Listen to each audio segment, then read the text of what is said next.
এই যে নতুন সিস্টেমে যাচ্ছি আমি, ভিন্ন একটি প্রক্রিয়ার মাধ্যমে গড়ে উঠেছে আমাদের দেশ।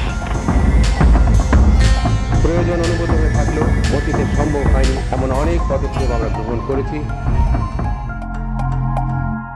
স্বাধীনতার পর যে সরকারি ক্ষমতা এসেছে নিজের স্বার্থের জন্য সংবিধান পরিবর্তন করেছে। শেখ মুজিব ও হাসিনা করেছে 7 বার, বিএনপির শাসনামলে জিয়াউর রহমান, আব্দুস সাত্তার ও বেগম খালেদা জিয়া করেছেন 6 বার, আর এরশাদ ক্ষমতা এসে করেছেন 4 বার।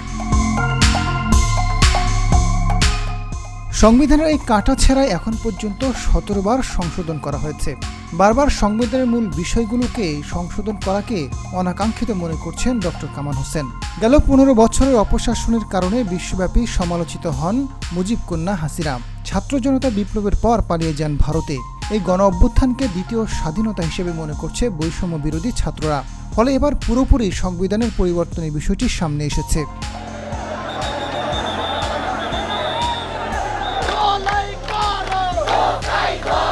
এদিকে নতুন সংবিধান তৈরির লক্ষ্যে সংবিধান সংস্কার প্রণয়ন কমিটি একটি প্রতিবেদন জমা দিয়েছেন ডক্টর মোহাম্মদ ইউনূসের কাছে।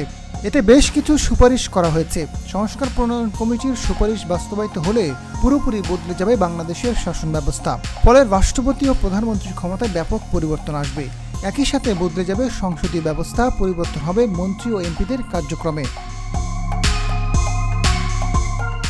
সংবিধান সংস্কার কমিশনের কমিটির প্রধান অধ্যাপক আলী রিয়াজ 3 মাস ধরে প্রায় 1 লাখ লোকের মতামত নিয়ে প্রতিবেদন তৈরি করেছেন, যেখানে বাংলাদেশের সংবিধানকে আমূল পরিবর্তনের সুপারিশ করা হয়।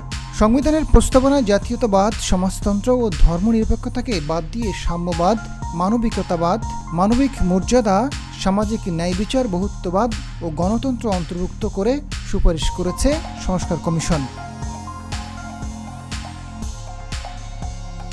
কমিশন দ্বিকক্ষ বিশিষ্ট আইনসভার প্রস্তাব করেছে, যেখানে 400 আসনের একটি নিম্নকক্ষ জাতীয় সংসদ থাকবে।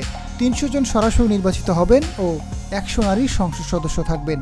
একটি উচ্চ কক্ষ থাকবে, যেখানে 105 জন সিনেটর থাকবেন, আর এই সংসদের মেয়াদ হবে 4 বছর। একজন সংসদ সদস্য একই সাথে প্রধানমন্ত্রী, সংসদ নেতা ও রাজনৈতিক দলের প্রধান থাকতে পারবেন না। নতুন সংবিধানে অন্তর্বর্তী সরকারের বিধান সংযোজন করা হয়েছে। প্রধান উপদেষ্টা সহ 15 সদস্যের উপদেষ্টা গঠিত এই সরকারের মেয়াদ হবে 90 দিন। এছাড়া রাষ্ট্রপতির মেয়াদও 4 বছরের সুপারিশ করা হয়।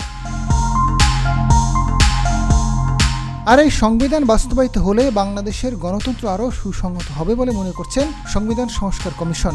এই সংস্কারে রাজনৈতিক দলগুলো বেশ কিছু সুপারিশ করেছে, যদিও তাদের সবগুলো গ্রহণ করা হয়নি। রাষ্ট্র পরিচালনার পরিবর্তনের মূল বিষয় নিয়ে রাজনৈতিক দলগুলোর মধ্যে মতবিরোধ রয়েছে, তবে সংলাপের মাধ্যমে চূড়ান্ত সিদ্ধান্ত আসবে বলে মনে করছেন তারা।